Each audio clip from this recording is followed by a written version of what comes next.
Hey you guys, I was on here just the other day reviewing the Roundup 365 that I love, but the 365 is super strong, so after I spray the 365, I don't plant there anything there. There's 365. I don't plant anything there for the next year at least, you know, through winter and everything. I let it get really good into the soil, but with this stuff, I can actually use this right around my flowers and it won't kill everything around it. So with the 365, I have to be careful because anything in the vicinity where I spray it, it's going to kill all of it.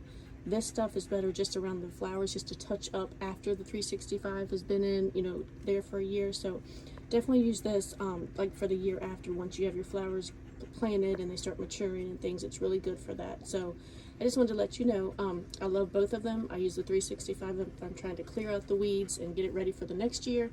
The Roundup Extended Control I use all through the year once my flowers have been growing. So just wanted to let you know this stuff is wonderful. I definitely recommend it. Thumbs up if you found this review helpful, and if you're watching, have a great day.